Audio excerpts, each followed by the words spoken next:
dentro de mim. E me sinto a cada dia mais fortalecido. Pois bem, João. Quem está muito surpreso sou eu. Expressei-me no impulso e me senti, enquanto falava, semelhante ao meu amigo pajé da reserva de Iguamirim. E colocando a mão sobre o ombro dele, afirma: eu ficarei torcendo para que minhas palavras se tornem realidade.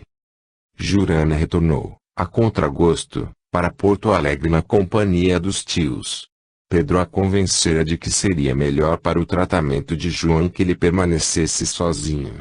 Poderia assim manter uma rotina observando horários, seguindo à risca o tratamento médico e retornando também à fisioterapia que, por desânimo, havia abandonado. Uma vez que seu organismo estava reagindo positivamente, voltar o antigo otimismo e o desejo de lutar contra a doença. E este novo posicionamento de João deixou-a esperançosa de um final feliz para ambos. Resolveu então, a pedido dele, se dedicar em abrir o próprio caminho profissional. Matriculou-se no curso de mestrado da UERGS e empregou-se num curso de idiomas estrangeiros como professora de espanhol. A vida assim seguiu o seu curso normal. Ambos continuavam se correspondendo através de seus computadores que, a essa altura, haviam sido equipados com sistema webcam, para diminuírem a saudade olhando um ao outro e ouvindo suas vozes. À medida que o tempo passava, João aos poucos foi vencendo o câncer linfático. Quando as primeiras manchas começaram a desaparecer, instalou-se timidamente em seu íntimo a certeza de que venceria mais esta batalha. E, finalmente o doutor Ibanez admitiu a possibilidade de uma cura total. João continuava seguindo à distância o tratamento com os Schwartz, porém mantendo contato permanente com a doutora Clarice, informando-a de seu progresso e enviando cópia dos resultados dos exames de controle no combate ao HIV. Ele era muito grato a ela que, com competência e devotamento, iniciara sua recuperação. Em uma das conversas telefônicas com o médico paulista, este afirmou entusiasmado: João, os seus exames indicam uma excelente melhora em seu estado geral. Você não está apenas vencendo o câncer. Está alcançando uma extraordinária vitória sobre a AIDS. Acho que é hora de você pensar em retornar a São Paulo. Afinal, não concluiu o seu curso? Além do que, quero examiná-lo pessoalmente. Não posso continuar indefinidamente consultando pelo telefone. Sei que a sua batalha está dando a você uma grande experiência no tratamento da doença. Porém, o diploma é importante para seu currículo. Portanto, estamos todos aguardando seu pronto regresso ao Saint-Germain, e alegre com a progressiva recuperação do amigo, concluiu: logo, você estará clinicando aí em Assunção. Schwartz estava certo. Acertara na sua previsão. No início do mês de novembro, João partiu para São Paulo. Quando ele participara aos pais o desejo de terminar o curso de especialização, estes apoiaram felizes a sua decisão. Esperança, comovida, comentara: filho, coincidência ou não? Depois que eu passei a pedir à Virgem que acontecesse o melhor para você e que a harmonia cósmica envolvesse sua alma curando espiritualmente, foi quando você começou a melhorar. Esta é a única prece que realmente nos ajuda, minha mãe. Porque, na verdade, a nossa mente física não sabe o que é melhor para nós. Hoje eu compreendo que quando pedimos insistentemente que sejam retiradas as provas de nosso caminho, estamos pedindo que sejam retirados os remédios necessários à nossa cura espiritual. Mas quando pedimos harmonia, tudo o que precisamos está contido nela. Sinto-me satisfeito, filho, Fernandes falara sorrindo, por ver quanto você cresceu espiritualmente, o quanto amadureceu nestes 2 últimos anos. Tem razão, meu pai. Se nada disso tivesse me acontecido, talvez eu levasse grande parte da minha vida para aprender o que sei hoje. Mas não foi somente você que aprendeu, meu querido. Traço ao firmar esperança todos nós aprendemos.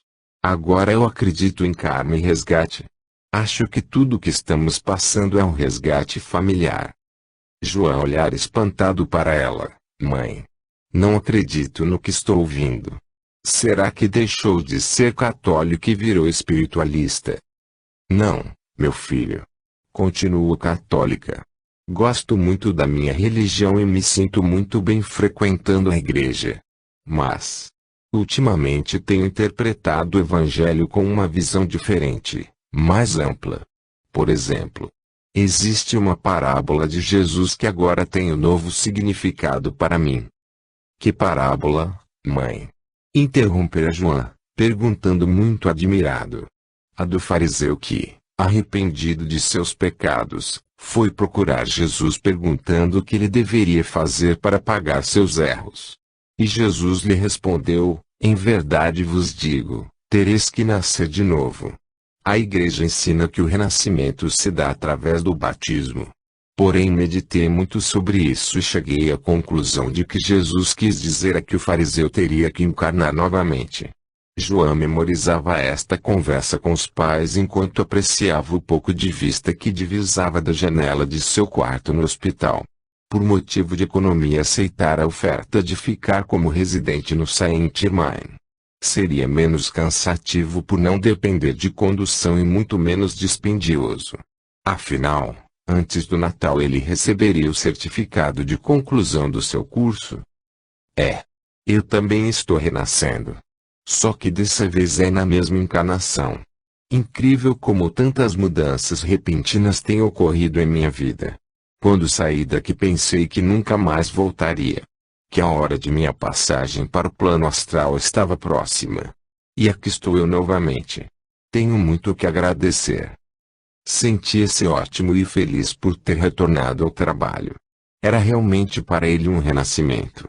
Sentia-se imensamente gratificado por poder tratar os pacientes e agora, com maior segurança, podia incentivá-los a lutar por sua sobrevivência. Mas ansiosamente aguardava o dia de seu retorno à Assunção para assumir o cargo de assistente do Dr. José Gandolfo, o diretor médico da clínica de infectologia do Hospital das Clínicas. Fora o Dr. Ibanez quem conseguira isto para ele, dias antes de sua partida. Fazer parte da clínica do Dr. Gandolfo era para mim uma conquista quase impossível. É tão formidável que só vou acreditar quando assumir o cargo. Ele não havia comentado, nem com os pais nem com Jurana, sobre este emprego. Era tão importante para ele, que tinha receio de que algo impedisse sua concretização e, assim, não queria deixá-los na ilusão de que seu futuro estava garantido. Participaria somente quando tudo estivesse acertado e assegurado. Porém, a saudade imensa que sentia de Jurana, aliada ao desejo de sempre compartilhar com ela suas expectativas, falou mais forte. E, no impulso, pegou do celular. Querida, que falta sinto de você. Tenho uma novidade para contar. Após tomar conhecimento de todos os detalhes, ela pergunta entusiasmada, e quando tu vais assumir? Bem, logo que eu voltar tudo será acertado. O Dr. Ibanez me falou que, se tudo correr satisfatoriamente conforme ele espera que aconteça, poderei começar no início de janeiro. O Dr. Gandolfo prometeu aguardar o meu retorno. Mas isto é maravilhoso, querido, ela exclama, e o dia da tua volta já está marcado. Ainda não. Mas, certamente será antes do Natal. E por falar nisso, ele hesita um pouco, será que dessa vez poderei comemorá-lo aí com você e sua família? Mas, João, tivemos o mesmo desejo. Eu ia te pedir exatamente isso. Até já falei com meus pais e eles fazem questão que os teus também estejam presentes. A mãe ficou de telefonar para Dona Esperança na semana que vem. Era uma surpresa que eu tinha para ti. Querida.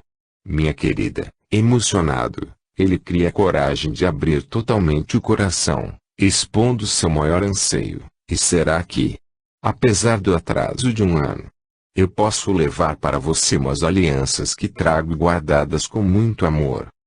Oh, João! Meu amor. Eu estava com medo que tu não me pedisses isto. Há um ano que estou esperando. A festa de Natal foi realizada em Porto Alegre na casa de Jurana, com o comparecimento de todos seus parentes. Com genuína alegria houve confraternização e afirmação de amizade entre ambas famílias, paraguaia e brasileira. Gustavo e Bianca finalmente renderam-se às virtudes de João e o noivado foi oficializado.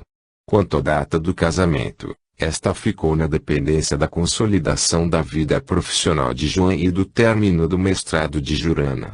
Mas, quando João participou que eles iriam fixar residência em Assunção, os pais de Jurana ficaram entristecidos com a notícia. Não contavam com isso. Tinham a esperança de que o futuro genro procurasse se estabelecer em Porto Alegre ou São Paulo. E um certo constrangimento se fez presente no ambiente. Conciliador como sempre, Mauri procurou desfazer a inesperada tensão, interferindo a favor dos noivos. São Paulo, em quilometragem, está tão distante de Porto Alegre quanto Assunção. E talvez, em virtude do Mercosul, em breve sejam criadas linhas aéreas diretas de Porto Alegre para lá, o que possibilitará uma viagem de menos de 2 horas. Aliviada, Jurana se abraça ao tio, falando alegremente: tu, querido tio, tens sempre uma resposta na ponta da língua para qualquer problema que apareça. Eu te adoro.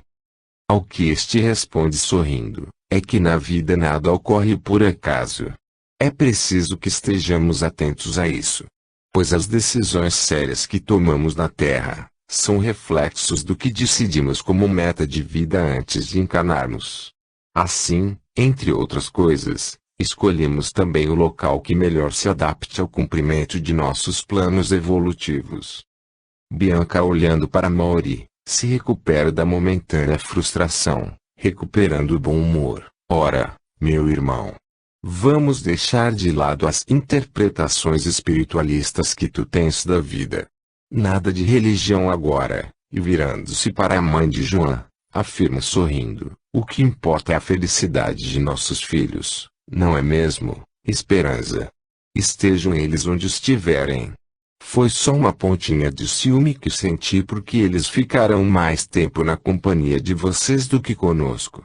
Mas já passou. E dirigindo-se ao marido pede com voz alegre: Gustavo, abre outra garrafa de champanhe para brindarmos novamente a felicidade de nossos filhos.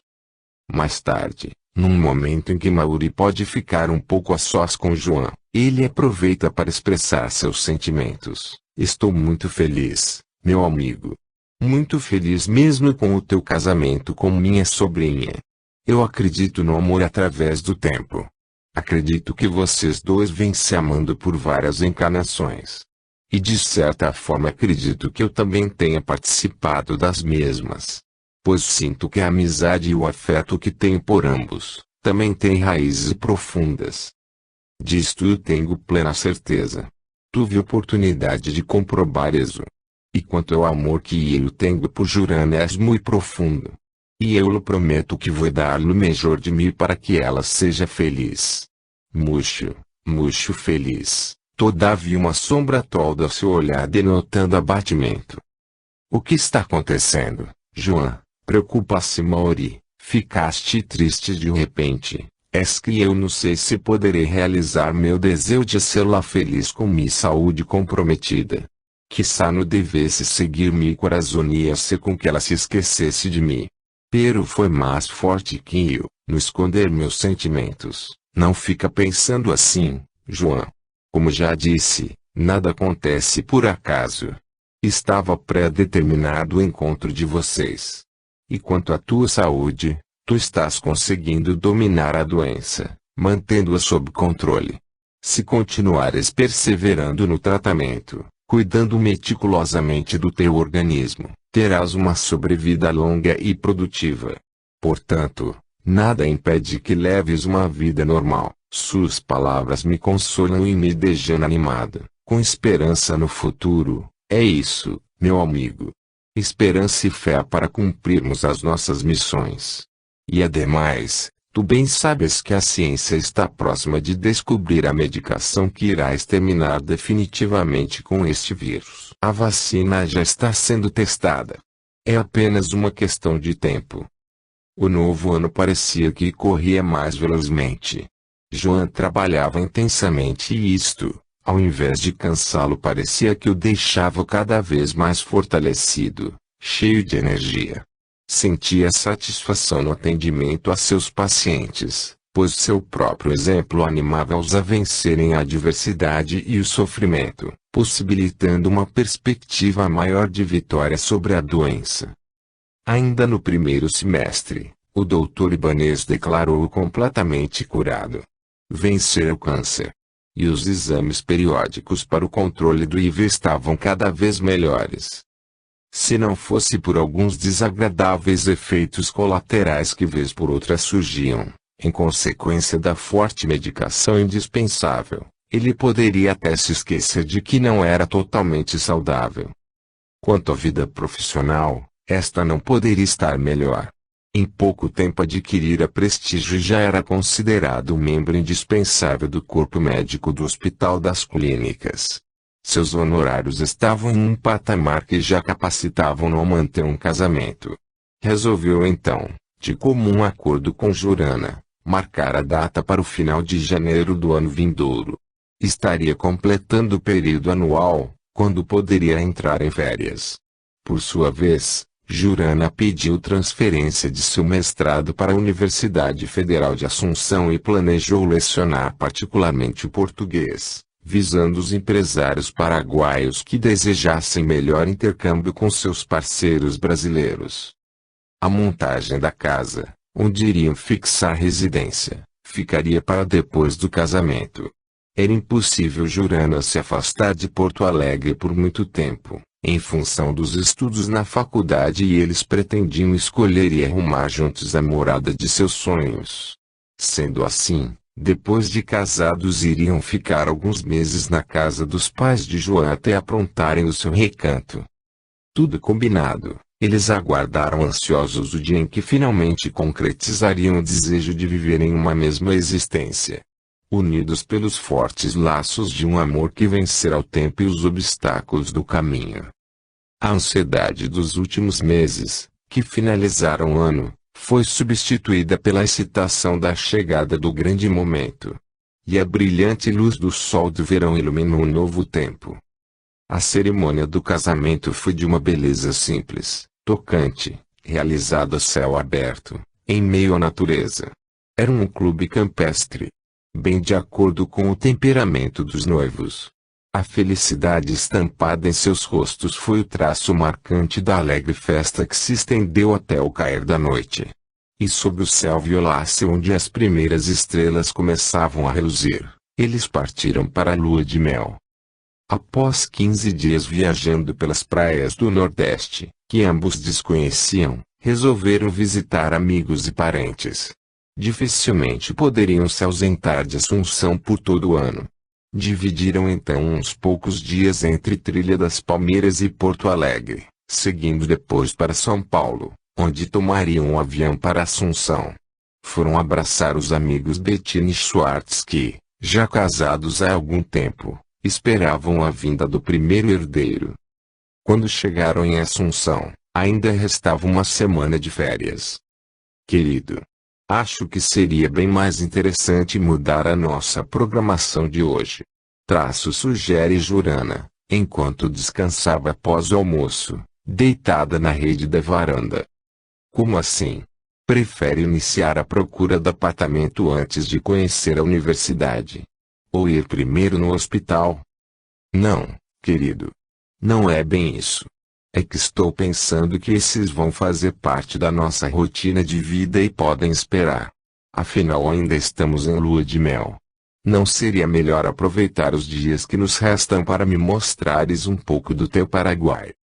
Querida, algumas vezes tenho a impressão de que nos comunicamos por telepatia. Exclama João satisfeito com a proposta, pois neste exato momento, eu pensava a mesma coisa. Só que achei que você estava ambiciosa para assumir de vez essa nossa rotina. Mas, A minha vontade agora é ainda passear com você. Então o que estamos fazendo deitados aqui na rede? Vamos botar o pé na estrada e inaugurar o nosso carrinho. E levantado-se ligeiro vai à procura da sogra, a fim de participar da mudança de planos.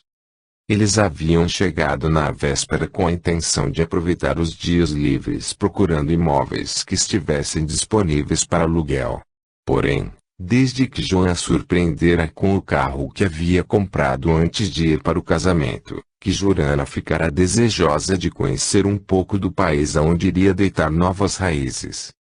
Pouco tempo depois, com as mochilas prontas, entraram no pequeno carro de 2 portas, saindo sem destino certo.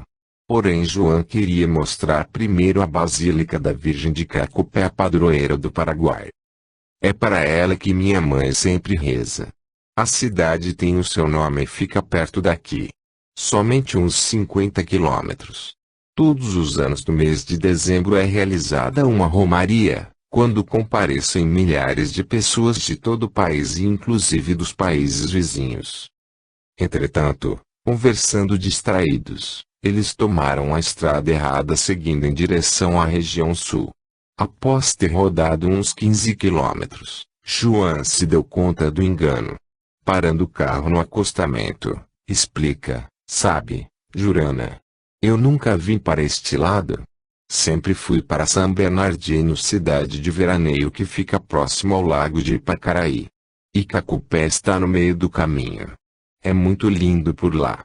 Faço questão que você conheça. Vou retornar. Porém Jurana, olhando a placa indicativa, sugere, talvez não. Veja a placa. Indica a cidade Ita, capital de La Cerâmica. Eu adoro cerâmica. Já que estamos aqui perto, vamos conhecê-la. Satisfazendo o desejo dela, Joan continua a viagem e meia hora depois chegam à pitoresca cidade colonial, fundada em 1539. Esta foi sendo construída no decorrer dos séculos ao redor de uma bela lagoa e ficou famosa além da cerâmica, por seu variado artesanato. Percorrendo as típicas lojas, Jurana se deixou encantar. Com o intuito de levar lembranças para decorar a futura casa, adquiriu várias peças, entre elas a galineta de cresta negra em cerâmica artesanal, símbolo daquele local.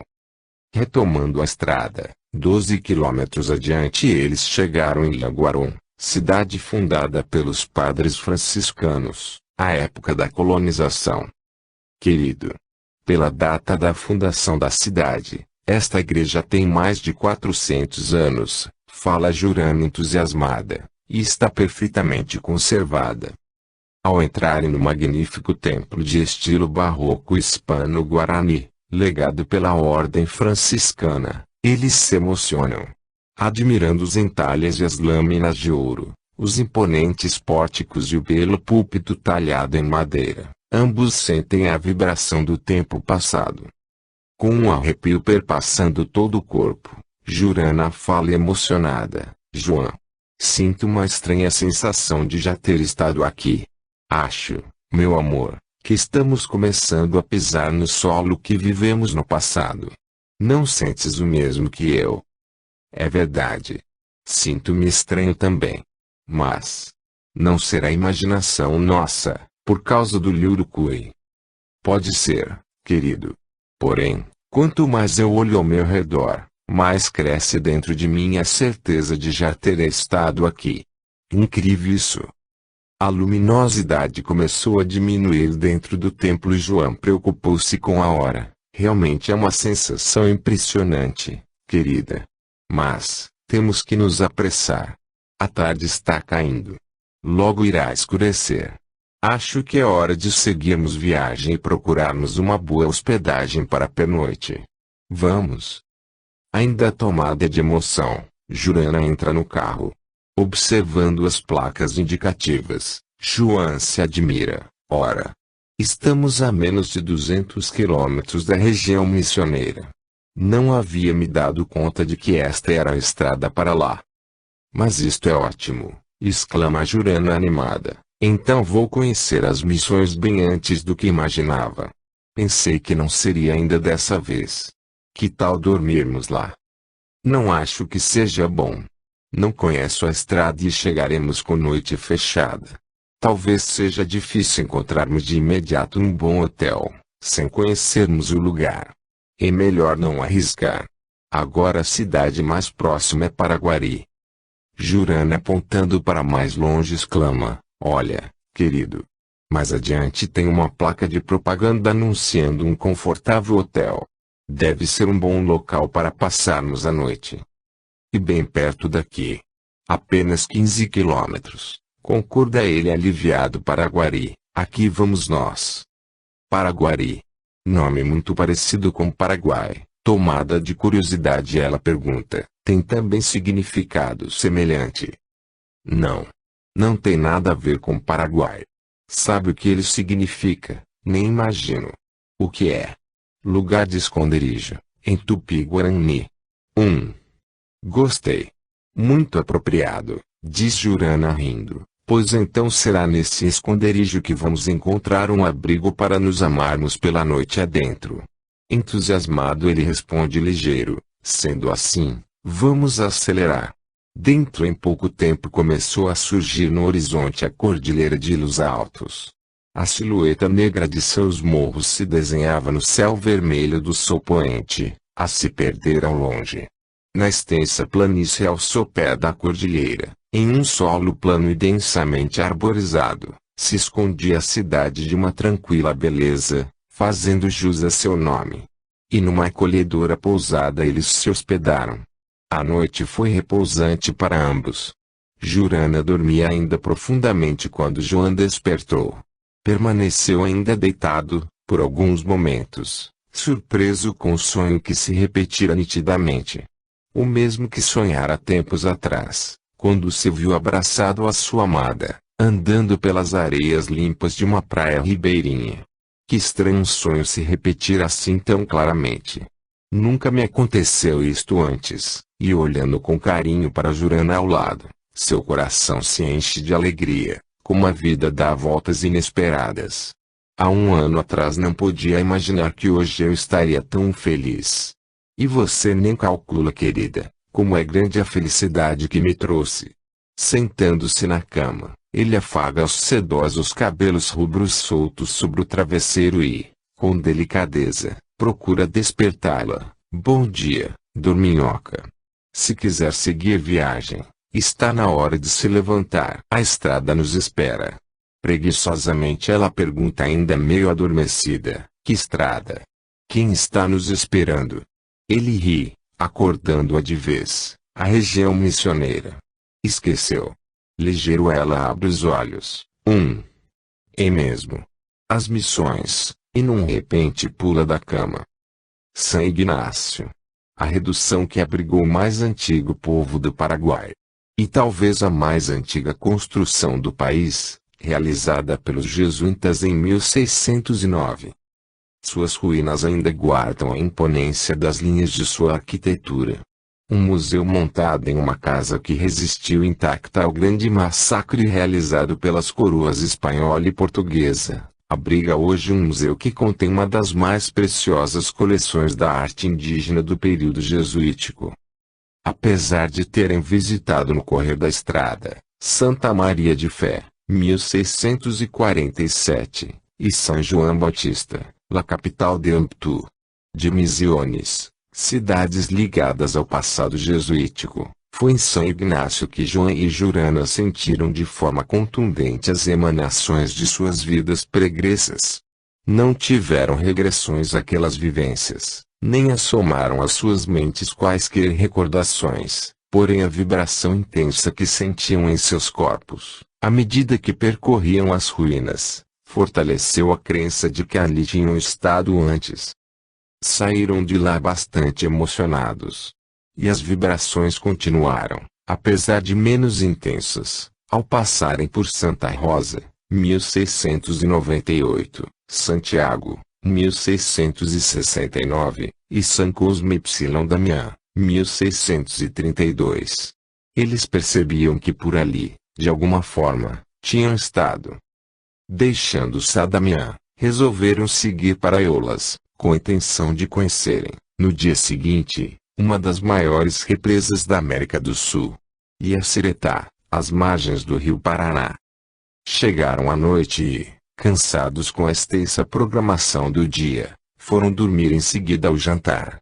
O confortável quarto do moderno hotel onde se hospedaram, proporcionou repouso aos seus corpos físicos. E o sono profundo, sem sonhos, favoreceu uma noite tranquila. Acordaram no final da manhã, à hora do almoço. Com as energias recuperadas, saíram à tarde para conhecer a cidade e a famosa Yacyretá. Ainda sob as emoções da véspera na região missioneira, eles sentiram o impacto do passado com o presente, ao admirarem a magnífica obra de engenharia moderna. Como é grandiosa, exclama Jurana, esta obra é uma constatação da força da capacidade humana, impulsionada pela energia divina que habita todos os seres. É verdade, querida. Todos os grandes projetos executados através dos milênios, atestam a existência dessa energia. Uma prova disso é a obra jesuítica. Ela foi tão arrojada para sua época, quanto esta imensa represa é para os dias de hoje. Comenta João apreciando o ousado projeto. E a tarde passou ligeiro com um agradável passeio pela cidade.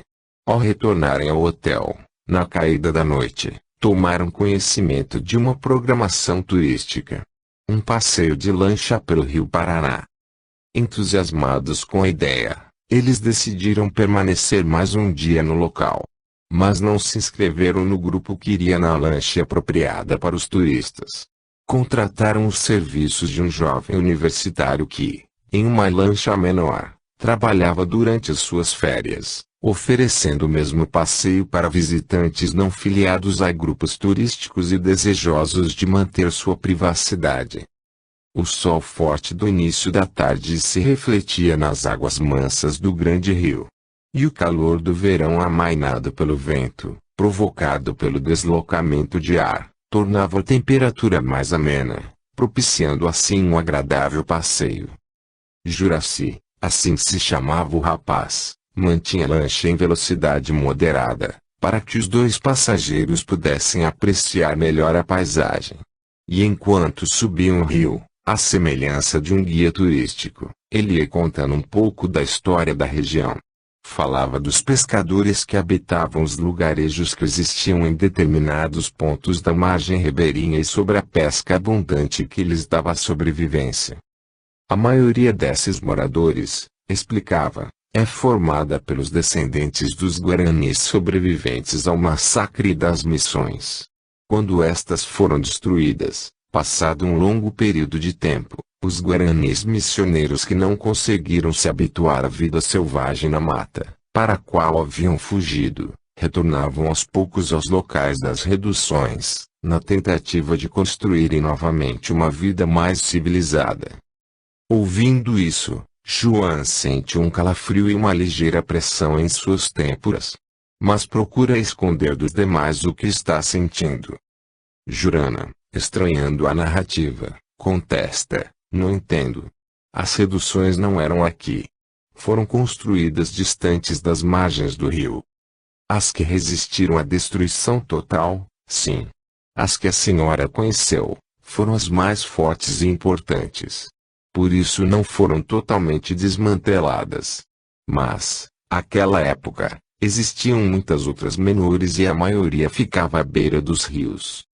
É verdade, interveio João, estudei isso na escola. Só que esqueci de lhe contar, querida.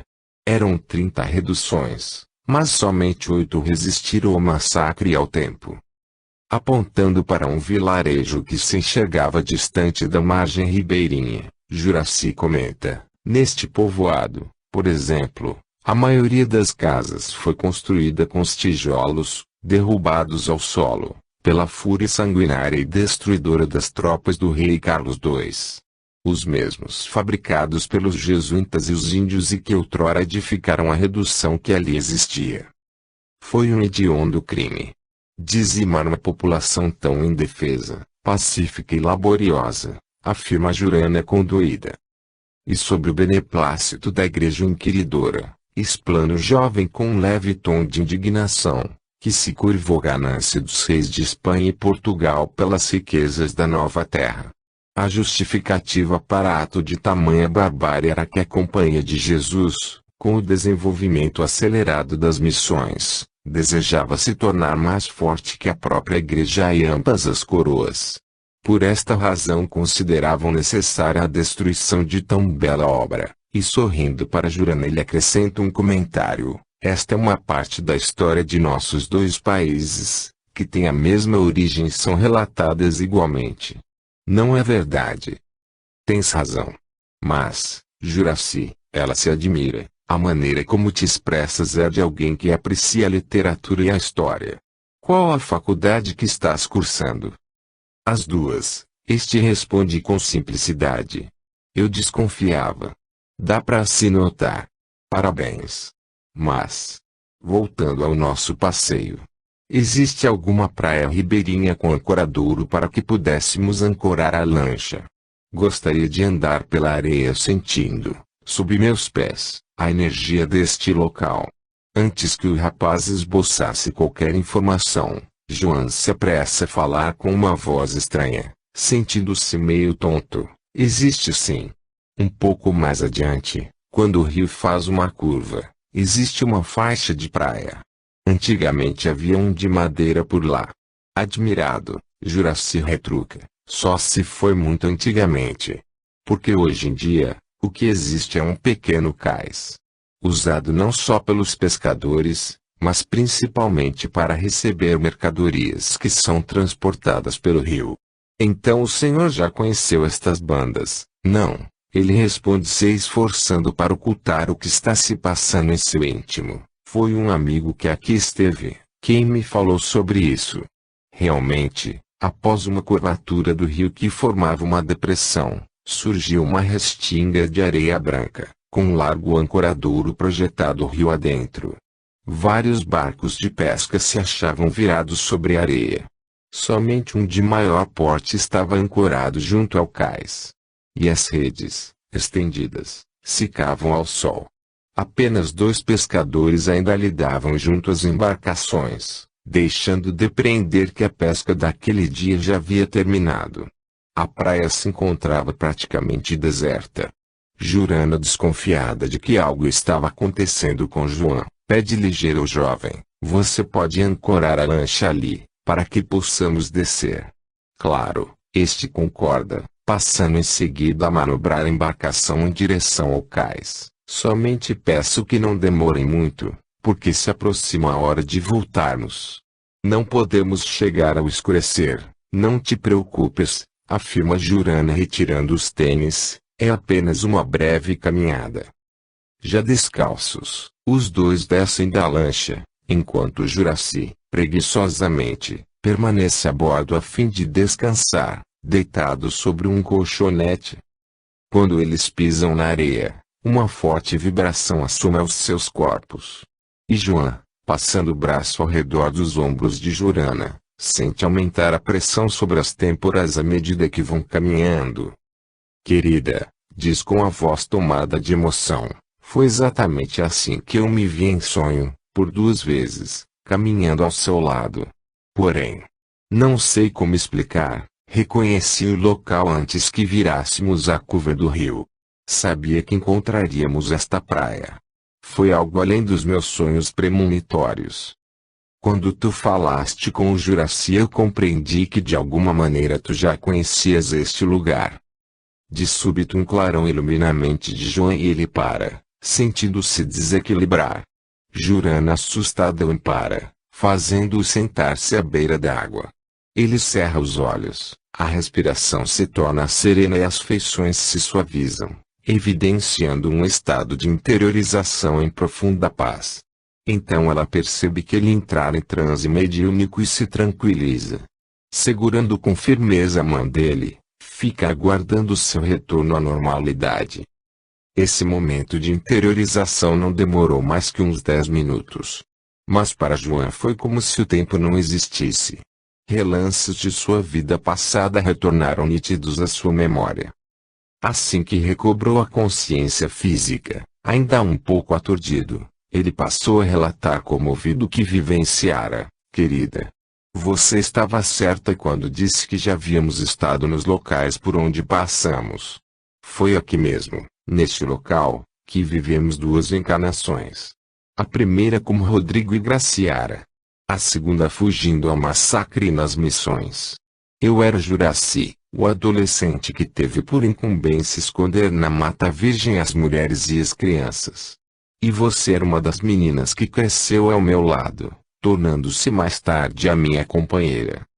Guacira, ela exclama de súbito, no impulso independente de sua vontade. Mas, considerando absurda a sua interrupção, se retrata, não sei por que disse isso, João. Não tem nexo nenhum. Falei sem sentir. Este nome surgiu em minha mente e eu transmiti sem pensar, contudo, intrigada, ela questiona, será possível ter sido este o meu nome? Ou será produto de minha imaginação? Sorrindo da insegurança dela, ele admite, pois eu acredito que foi uma manifestação de sua consciência cósmica. Afinal, não é o que está acontecendo comigo. E se estamos caminhando juntos pelos séculos afora, também podemos regredir no tempo simultaneamente. Não lhe parece? Acho que sim. E ademais, eu gostei do nome. É bonito, e num tom romântico, usando da imaginação, conclui, Juraci e Guacira, dois jovens guaranis enamorados. Pois fique você sabendo, querida, que foi exatamente esta visão que tive poucos momentos atrás. Nós dois éramos índios e caminhávamos, apaixonados, nesta mesma praia. Havíamos recém-retornado, anos depois do massacre, a redução arrasada. Cheios de esperança, desejávamos reconstruir, em parte, a vida civilizada que havíamos perdido. Emocionada ao extremo, Jurana analisa. O destino nos fez tomar a estrada errada para que chegássemos até aqui. E eu fico pensando que deve ter algum motivo para que essas vidas passadas estejam surgindo em nossas mentes. Tudo começou com o Liurucui. Deve haver alguma razão. Pois sei que nada é por acaso. Refletindo também, João se dá conta de uma coincidência. Só agora percebo que o jovem que nos trouxe aqui tem o mesmo nome que eu recebi nessa última encarnação. Juraci. Já que as coincidências não existem, só pode ter sido um sinal. Incrível isso, espanta-se Jurana. Talvez esse nome também tenha sido um agente para despertar a sua lembrança. Quem sabe? O nome, os lugares, enfim, tudo tem relação com nossas vidas anteriores. É realmente espantoso regredir no tempo. Tão absorvidos estavam com tais considerações que não perceberam a aproximação de Juraci. A voz do rapaz soou como um despertador retirando-os de suas divagações. Vocês me desculpem a interrupção. Estavam tão distraídos com a conversa que não me ouviram chamá-los. Está na hora de voltarmos, é isso? Pergunta João com a expressão de quem acaba de ser despertado de profundo sonho. Sim. Não demora muito para a tarde chegar ao fim. Se sairmos agora, ainda posso manter uma marcha razoável. Caso contrário terei que voar para chegarmos a tempo. Expõe o rapaz educadamente. O clube proíbe ancorar qualquer embarcação depois do pôr do sol. Você está com toda a razão. Desculpe o atraso. Perdemos a noção do tempo, e levantado-se prontamente, estende a mão para Jurana, ajudando-a se erguer. Permaneceram calados durante quase todo o percurso da volta. Não queriam tocar no assunto na frente do rapaz. Mas a forte emoção que os envolvera, não permitia que eles parassem de pensar no acontecido. E enquanto a lancha se distanciava, curiosamente, ambos iam sendo tomados de um sentimento de libertação. Sem nada comentarem entre si, terminaram o passeio admirando a paisagem, cujo colorido se modificava à medida que o imenso sol poente ia descendo no horizonte. Nas águas do caudaloso rio, agora onduladas pelo vento vespertino, refulgia milhares de estrelas douradas, enquanto o verde exuberante da mata ribeirinha se cobria de diversos matizes avermelhados. Quando finalmente saltaram da lancha, o astro-rei acabava de se recolher. E Vésper brilhou no céu violáceo, anunciando para breve a chegada da noite. Após o jantar, haveria no salão de festas do hotel uma apresentação de música e danças do folclore paraguaio, para os turistas ali hospedados. João: gostaria muito de assistir a esse show, mas sinto-me cansada. Ficarias decepcionado se eu preferisse dormir mais cedo? Pergunta Jurana com o olhar amortecido pelo sono. Em absoluto, querida. Confesso a você que eu também estou ansioso para descansar. E de mãos dadas eles subiram para o apartamento. Porém, ao entrarem, foram surpreendidos pela claridade intensa do luar que penetrava no aposento. Foi como um convite para que apreciassem o belo panorama que se descortinava da varanda. A visão da lua cheia, derramando sua prateada luz sobre a cidade semi-adormecida, dispersou o sono de ambos. Repousando nas cadeiras preguiçosas, permaneceram em silêncio, apreciando a noite enluarada. A quietude que pairava no ambiente, aliada ao aroma das plantas e à música paraguaia que se ouvia ao longe, fizeram João retroceder novamente no tempo. Qual uma rajada de vento, sua consciência se expandiu e, com nitidez, a imagem do mestre oriental surgiu no quadro de sua mente. Em seu íntimo, ecoaram algumas das palavras que este lhe dissera no plano astral. João, os teus erros passados, já os resgatastes. Mas teu espírito desejou seguir além dos resgates. Auxiliar. Ajudar no despertar de outros irmãos. Agora procura te lembrar do que determinaste como missão, e sorrindo foi desaparecendo aos poucos, enquanto lhe transmitia um conselho: esteja atento à tua intuição. Firma continuamente a fé no amor do nosso Pai. Estarei sempre a teu lado. Confia. Com a mesma rapidez com que se expandiu, sua consciência retornou ao momento presente. Estranhamente todo o cansaço físico se dissipara e uma forte energia despertou nele o desejo de assumir prontamente a sua atividade profissional. De voltar para o hospital. De cuidar de seus pacientes. Voltou-se então para Jurana, com o intuito de combinar o retorno à Assunção, mas foi tomado de susto. Com o corpo virado para ele e semi-apoiada no braço da espreguiçadeira, esta olhava com expressão de perplexidade. Levantou-se de um pulo, indo se sentar junto a ela. O que foi, querida? Está se sentindo mal? João. Não sei se tu vais acreditar no que eu vi. Eu mesma estou em dúvida se realmente aconteceu, ou se minha imaginação criou o que vi. Mas o que foi que a deixou tão impressionada? Querido. Muito, muito estranho. Eu estava apreciando a lua, quando de repente ela começou a emitir umas ondulações. Como assim? Ondulações? Ele se admira. Por favor, querido. Não vá achar graça da minha explicação. Mas era como se uma grande lente de aumento estivesse se movimentando sobre ela. Indo e vindo, ora, querida. Traço, diz ele rindo, é realmente engraçada a comparação que você arranjou. Mas, e sério novamente, ele pressupõe, para enxergar essas deformações, só pode ter sido alguma coisa que turvou a sua vista. Foi exatamente isso que eu pensei naquele momento. Então fechei os olhos, mas quando os abri de novo, me surpreendi mais ainda. Já não eram ondulações que eu via. Era muito mais incrível. E o que foi? Ele pergunta agora interessado, vendo o olhar sério e ao mesmo tempo espantado que ela lhe dirigia. Eu ia te perguntar se tu enxergavas o mesmo que eu, quando percebi que estavas concentrada em algum ponto distante. Voltei então a olhar novamente para a lua. As ondulações haviam sumido e ela estava outra vez no seu normal. Porém, da auréola azulada ao seu redor, descia um raio de luz azul.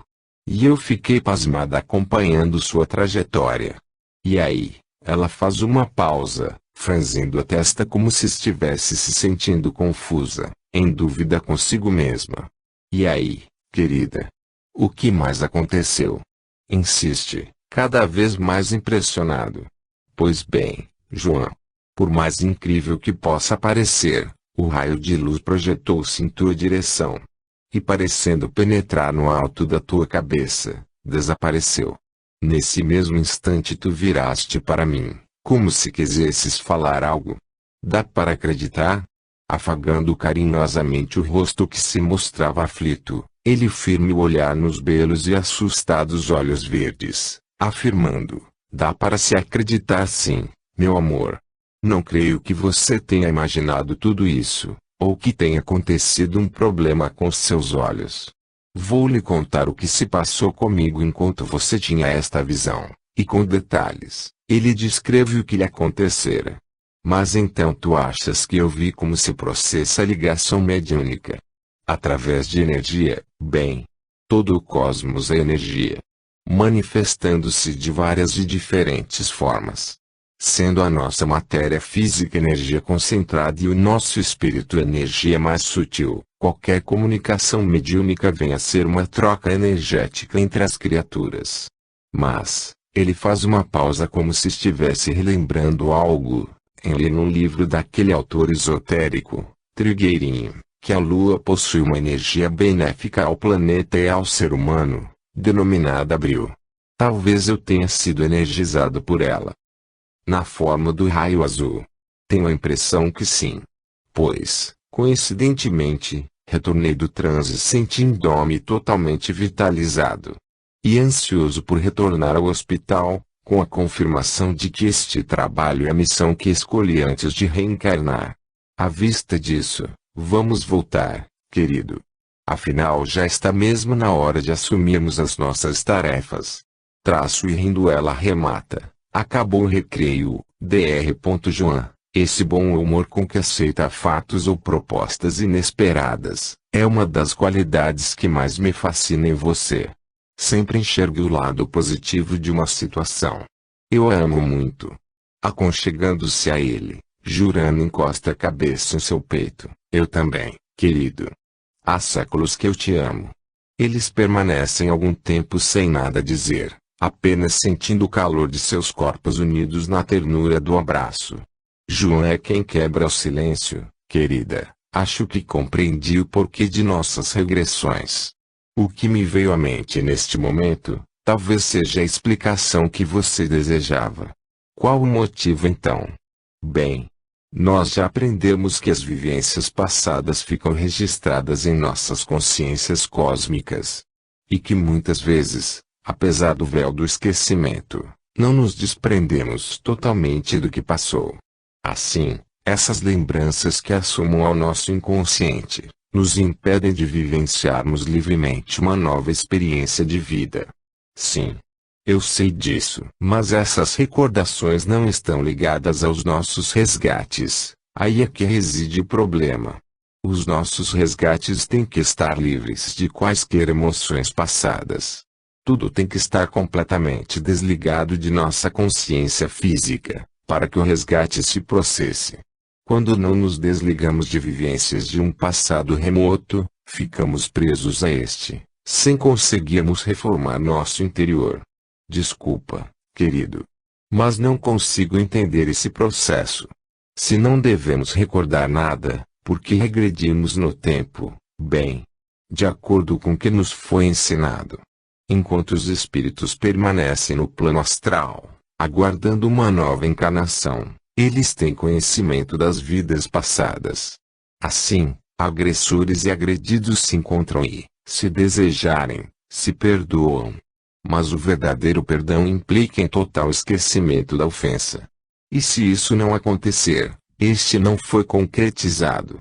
E aí, fica-se preso ao passado de tal modo que, mesmo com o véu do esquecimento em uma nova existência, se torna difícil estabelecer harmonia com os irmãos ofensores e que se encontram novamente caminhando juntos, uns com os outros, em busca de um resgate.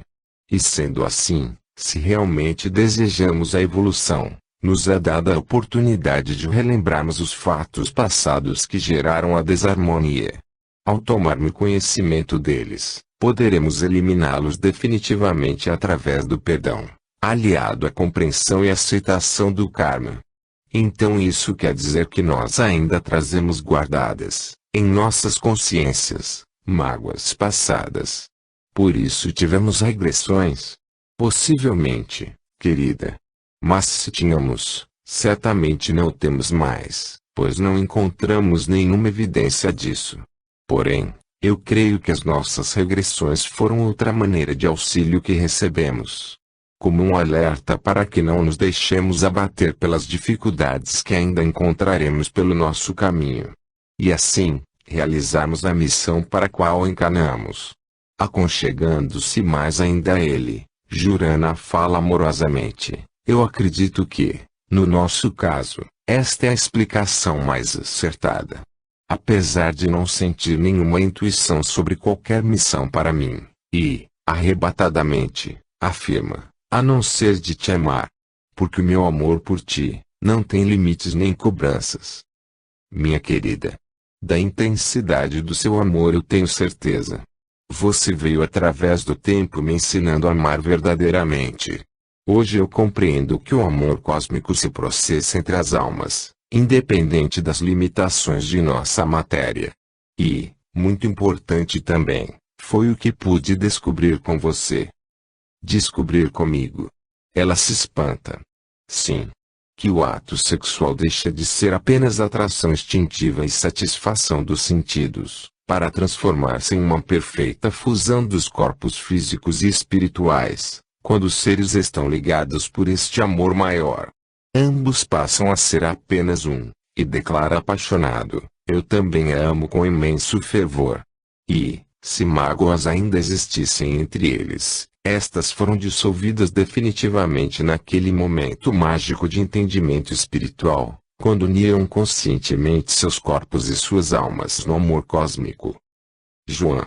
Se tomarmos um outro caminho de volta para Assunção, atrasaria muito teu retorno? Pergunta Jurana, como sugestão, enquanto acabava de arrumar a mala. Acho que não. Se seguirmos a estrada até a Cidade Oeste aumentaremos em somente um dia a viagem. Afinal, daqui de Ayola até lá, não deve ter mais que uns 800 quilômetros. Ah, querido. Que bom. Talvez até tenhamos tempo de conhecer as cataratas de Iguaçu. Sempre desejei ir até lá, mas nunca surgiu a oportunidade. Não deve ser muito distante de Cidade Oeste. Será? Mais ou menos. Mas dá para ir. Eu também tenho vontade de conhecê-las. Entusiasmados com o novo roteiro, seguiram sem interrupções no trajeto, parando no meio do caminho somente para almoçar. Chegaram ao destino pretendido quando a tarde começava a cair. Resolveram então seguir um pouco além e pernoitar em Foz de Iguaçu. Ganhariam mais tempo para a visita às cataratas, no dia seguinte. Assim, bem cedo, foram admirar as famosas quedas d'água. Extasiados com tamanha magnitude, permaneceram por lá mais de uma hora. João. O nosso planeta é tão belo. Por que será que a maioria da humanidade não percebe a importância de preservar a natureza? Será apenas ignorância ou falta total de sensibilidade? Ambas as coisas acrescidas da falta do amor. O que vem comprovar, querida, que a Terra é um reformatório. E se nós, os necessitados de reforma, não procurarmos evoluir com maior rapidez, talvez não tenhamos tempo de impedir a sua purificação. Purificação. Sim. Após a nossa seleção, conforme Jesus alertou, a separação do joio e do trigo. O planeta terá que passar por uma restauração, devido à terrível poluição que o ser humano está causando em todos os sentidos. Não apenas com as guerras e tudo mais de grandes proporções. Nós mesmos, sem desejarmos causar prejuízos à natureza, colaboramos para isso. Infelizmente é verdade.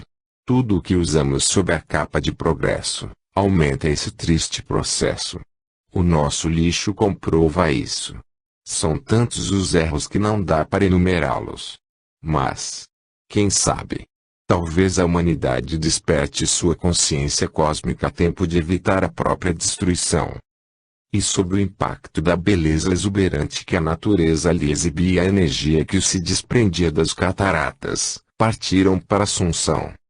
Quando estavam a menos de 70 quilômetros da capital,